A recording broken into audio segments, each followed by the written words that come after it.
2 Corinthians 5, 2 கொரிந்தியர் 5ஆம் அதிகாரம் verse 9.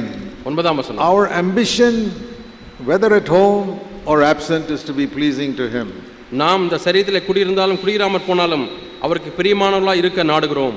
That means whether I'm on earth or in heaven, நான் பூமியிலே இருந்தாலும் பரலோகத்திலே இருந்தாலும், heaven is my home. பரலோகமே என்னுடைய வீடு. Now I am absent from my home. இப்பொழுது அந்த வீட்டிலிருந்து நான் இப்பொழுது அங்கே. So he says whether I am at home in heaven, ஆகவே பரலோகத்திலே அந்த வீட்டிலே நான் இருந்தாலும் or absent here, அல்லது இங்கே இல்லாமல் இருந்தாலும், I want to be pleasing to Him. நான் அவருக்கு பிரியமானவனாய் இருக்க விரும்புகிறேன். So I'm sure when we all go to heaven, we'll only want to please the Lord. நாம் பரலோகத்துக்கு போகும்போது நாம் எல்லாரும் கண்டிப்பாக அவரை பிரியப்படுத்துவோம் என்பது நிச்சயம் உண்டு. What I learned from that verse is, இந்த வசனங்களிலிருந்து நான் என்ன கற்றுக்கொள்கிறேன்? that this direction I'm going, நான் போய் கொண்டிருக்க is not going to change when I go to heaven.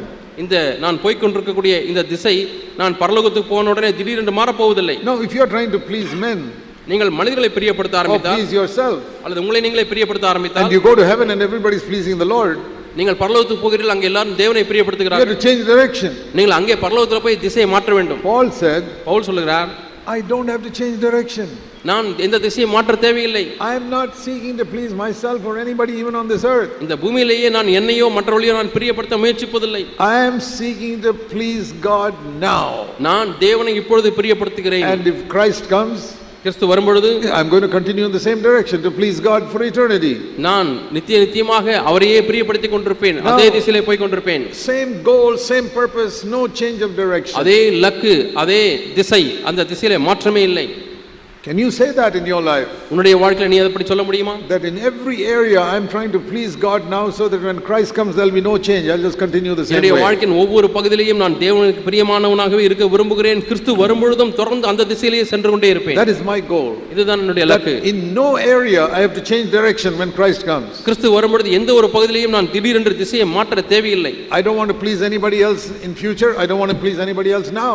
நான் எதிர்காலத்தில் யாரையும் பிரியப்படுத்த விரும்பவில்லை. இப்பொழுதும் நான் யாரையும் பிரியப்படுத்த விரும்பவில்லை. I'm not going to run after money in heaven. I'm not going to run after money now. பரலோகத்திலே நான் பணத்தின் பின்னாக போக மாட்டேன். இப்பொழுதும் நான் பணத்தின் பின்னாக போக மாட்டேன். I'm not going to be anxious in heaven if I lose something, and I'm not going to be anxious on earth. ஏதோ ஒன்றை இழந்து விட்டபடினாலே பரலோகத்திலே நான் கவலைப்பட போவதுமில்லை, இந்த பூமியிலேயும் கவலைப்பட போவதில்லை. 2 months ago, 2 மாதங்களுக்கு முன்பாக, some thieves got into my house. சில திருடர்கள் என் வீட்டுக்கு வந்து விட்டார்கள். In 80 years of my life that never happened. கடந்த 80 ஆண்டுகளாக ஒரு காலம் என் வீட்டுக்கு திருடர்கள் வந்ததே இல்லை. So I was not disturbed. When I heard it, I slept peacefully. நான் அதிலே மனம் சலனம் அடையவே இல்லை. என் வீட்டுக்கு திருடங்க வந்து போய்விட்டார்கள் என்று சொன்ன உடனே நான் நிம்மதியாக தூங்கினேன். I say my treasure is not on this earth. என்னுடைய பொக்கிஷம் இந்த பூமியிலே இல்லை. So I'm not disturbed. ஆகவே எனக்கு எந்த சலனமும் இல்லை. But it was a test for me. ஆனால் அது எனக்கு ஒரு சோதனை. Are you going to be anxious? நீ இப்பொழுது கவலைப்பட போகிறாயா? No, I can say before God, I was not anxious even for 1 second. நான் ஒரு வினாடி கூட பதட்டப்படவில்லை என்பதை தேவனுக்கு முன்பாக நான் சொல்ல முடியும். God proved something to me. ஆகவே தேவன் ஒன்றை என்னிடத்தில் நிரூபித்தார். And something else. இன்னும் ஒன்று காரியம். I don't know who those people were. அந்த திருடர்கள் யார் என்று எனக்கு தெரியாது. But I prayed for them. ஆனால் அந்த திருடர்களுக்காக நான் ஜெபித்தேன். I said, Lord, nobody prays for thieves. ஆண்டவரே, யாருமே திருடர்களுக்காக ஜெபிப்பதில்லை. But I am praying that one of those thieves will get converted and I will see him in heaven. ஆண்டவரே, அந்த திருடர்களை ஒருவராவது மனம் திரும்ப வேண்டும் ஆண்டவரே, அவரை நான் பரலோகத்தில் பார்க்க வேண்டும். I don't know who he is and I don't know where he is. அவர் எங்கே இருக்கிறார் எனக்கு தெரியாது. I don't know where he is. அவர் எங்கே இருக்கிறார் எனக்கு தெரியாது, யார் என்றும் தெரியாது. I pray that one of them will hear the gospel and get converted. அதிலே ஒருவராகிலும் சுவிசேஷத்தை கேட்டு மனம் திரும்ப வேண்டும் என்று ஜெபிக்கிறேன். Maybe God allowed him to enter my house so that I will pray for him so that he will get converted. ஒருவேளை அவருக்காக ஜெபிக்கும்படியாக அந்த திருடனுடைய வீட்டுக்கு வருவதற்கு அனுமதித்திருக்கலாம். அவர் அதன் மூலமாய் மனம் திரும்பியிருக்கலாம். I want to have faith for that. எனக்கு அதுக்கு விசுவாசம் இருக்கிறது. So that one day when I see him in heaven, ஒரு நாளிலே அவரை பரலோகத்திலே நான் பார்க்கும் பொழுது, he'll say, you know, I was the one who came and stole from your house. அவர் சொல்வார், பிரதர் உங்க வீட்ல நான் ஒரு நாள் வந்து திருடினேன் என்று சொல்வார். And I'm so thankful you prayed for me. நீங்க எனக்காக ஜெபித்ததுக்காக ரொம்ப நன்றி என்று சொல்வார். Can you imagine the joy that will be in my heart when I see that man in heaven? நான் அந்த மனிதரை பரலோகத்திலே பார்க்கும் பொழுது என் உள்ளத்தில் இருக்கக்கூடிய சந்தோஷத்தை உங்களாலே கற்பனை செய்து பார்க்க முடியுமா? My brothers and sisters, don't be worried about something you lose on this earth. ஆகவே அருமையான சகோதர சகோதரிகளே, இந்த பூமியிலே இழக்கக்கூடிய எந்த ஒரு காரியத்தை குறித்தும் நீங்கள் பாரமடைய வேண்டாம். Think about what it will be in eternity. நித்தியத்திலே எப்படி இருக்க போகிறது என்று எண்ணி பாருங்கள். Always think, how will it be in eternity? எப்பொழுதுமே நித்தியத்திலே எப்படி இருக்கும் என்று எண்ணிக்கொண்டே இருக்க வேண்டும். That's how my mind must be thinking all the time. இப்படித்தான் என்னுடைய சிந்தையிலே நான் எப்பொழுதும் எண்ணிக்கொண்டிருக்க No வேண்டும். change of direction when we get to heaven. நான் பரலோகத்துக்கு போகும்பொழுதும் அந்த திசையிலே மாற்றமே இல்லை. No anxiety about earthly things now, no anxiety about earthly things there. பூமிக்குரிய காரியங்களை குறித்து எந்த பதட்டமும் இல்லை.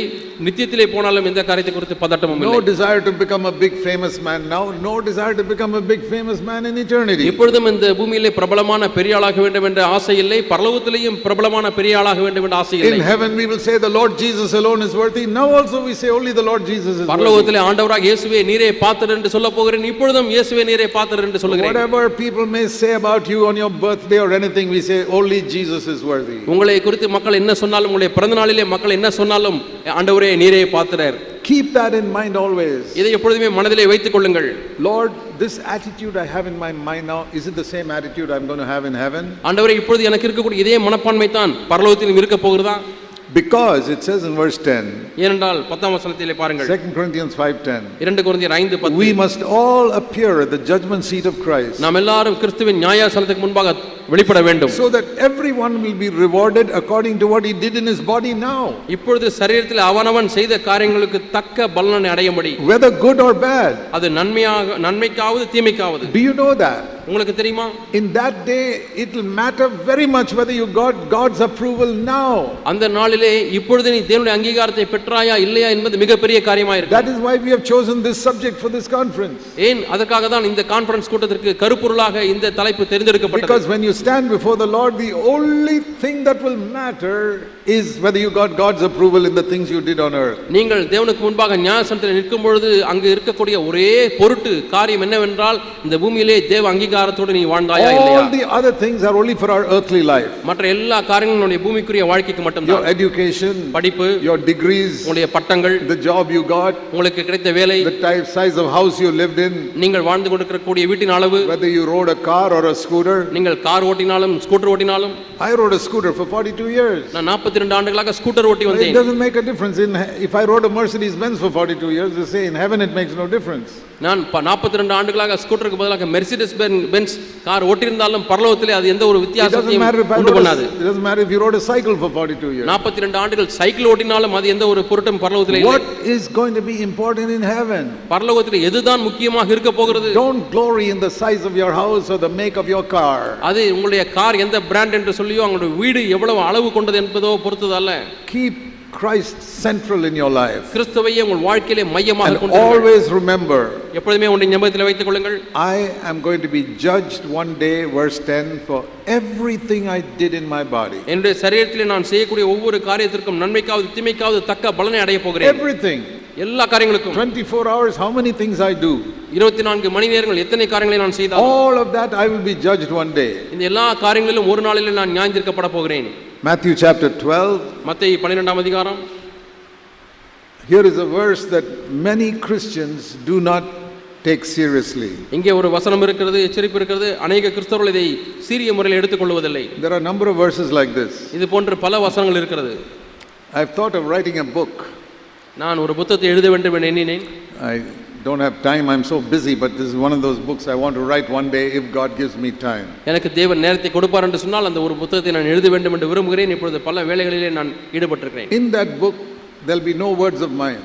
அந்த புத்தகத்திலே என்னுடைய வார்த்தைகள் ஒன்றுமே இருக்காது. It'll all be verses from the Bible. அவைகள் எல்லாமே வேத வசனத்தினுடைய வார்த்தைகளாகவே இருக்கும். Selected verses. அங்கங்கே தெரிந்தெடுக்கப்பட்ட வசனங்கள். And the title of the book will be, அந்த புத்தகத்தினுடைய தலைப்பு எப்படி இருக்க போகிறது? Bible verses that Christians do not obey. கிறிஸ்தவர்கள் கீழ்ப்படியாத வேத வார்த்தைகள். That is one. Please pray I'll be able to write that book one day. நான் இந்த புத்தகத்தை எழுத வேண்டும் என்று நீங்கள் ஜெபித்துக் கொள்ளுங்கள். Bible verses that Christians do not obey. கிறிஸ்தவர்கள் கீழ்ப்படியாத வேத வசனங்கள். Or Bible verses that Christians do not take seriously. அல்லது கிறிஸ்தவர்கள் சீரிய முறையில் எடுக்காத வேத வார்த்தைகள். And here is one of them. அதிலே ஒரு வார்த்தை இங்கே இருக்கிறது. Matthew 12 மத்தேயு 12 verse 36. 36ஆம் வசனம்.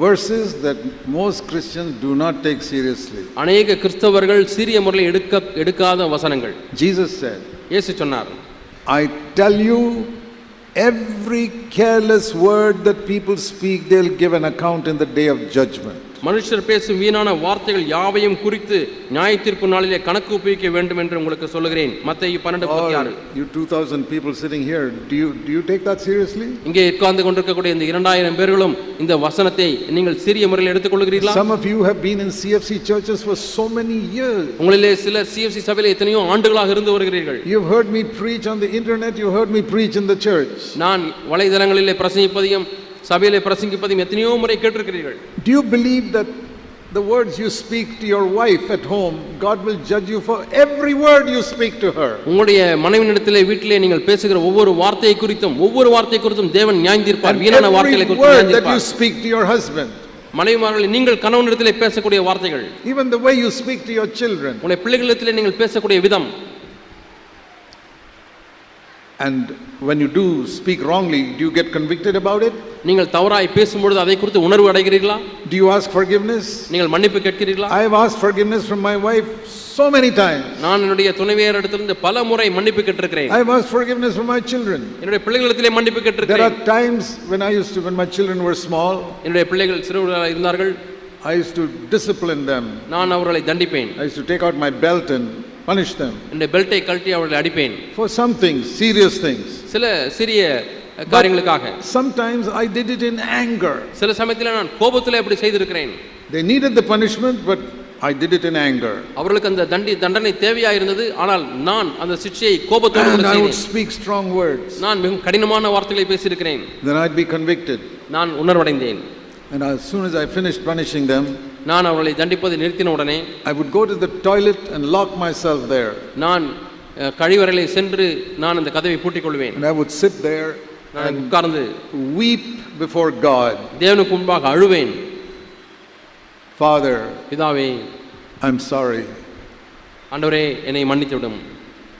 My discipline of my child was right, but my anger was wrong. ஆண்டவரே, என்னுடைய பிள்ளையை நான் சிட்சித்தது சரிதான், ஆனால் என்னுடைய கோபம் அது ஒரு பாவம். Please help me that I can discipline my children without anger. ஆண்டவரே, கோபம் இல்லாமல் என்னுடைய பிள்ளைகளை சிட்சிப்பதற்கு தண்டிப்பதற்கு எனக்கு உதவி செய்யும். I did not change in one day. ஒரு நாளிலே நான் மாறவில்லை. Again I would make the same mistake. மீண்டும் அதே தவறை செய்வேன்.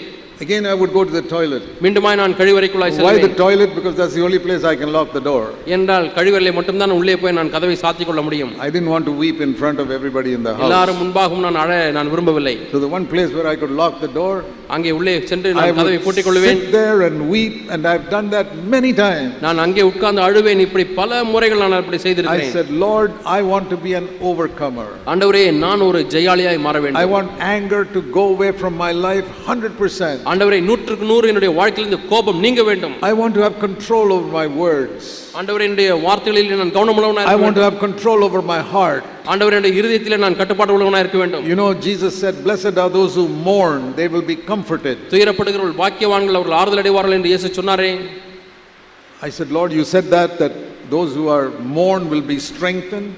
ஆண்டவரே, துயரப்படுகிறவர்கள் பலப்படுவார்கள்.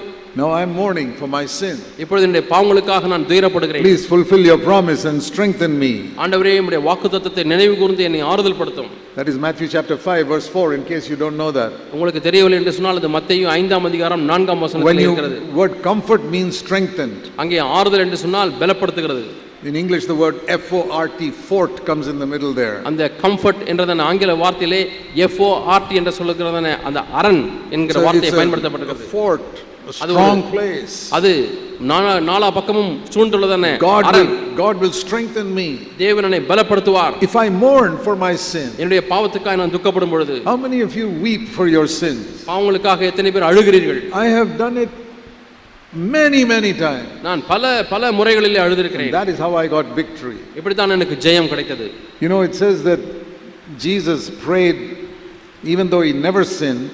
இயேசு பாவம் செய்யாத பொழுதும் அவர் ஜெபித்தார். He prayed in order not to sin. அவர் பாவம் செய்யாதபடிக்கு ஜெபித்தார். In Hebrews 5, எபிரேயர் 5ஆம் அதிகாரம் in verse 7, 7ஆம் வசனம். This is Jesus. இயேசு He never sinned once. ஒரு முறை கூட அவர் பாவம் செய்யவில்லை. You and I have sinned so many times. நீங்களும் நானும் எத்தனை முறை பாவம் செய்திருக்கிறோம். Jesus who never sinned, see how he prayed.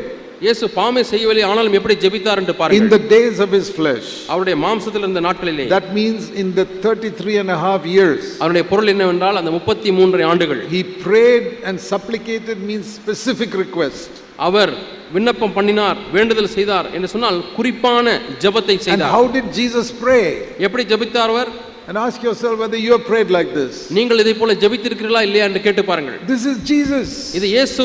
He prayed with loud crying and tears. பலத்த சத்தத்தோடும் கண்ணீரோடும் அவர் விண்ணப்பம் செய்தார், ஜெபித்தார். See, we shed tears because we have some problems and we feel sorry for ourselves.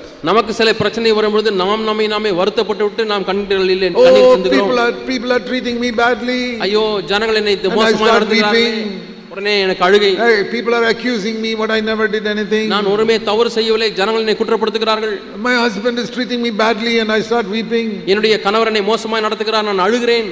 My wife is always troubling me and I am weeping. என்னுடைய பக்கத்து வீட்டுக்காரர் எப்பொழுதும் என்னை தொந்தரவு செய்கிறார், அழுகிறேன். Jesus was weeping so that he would never sin.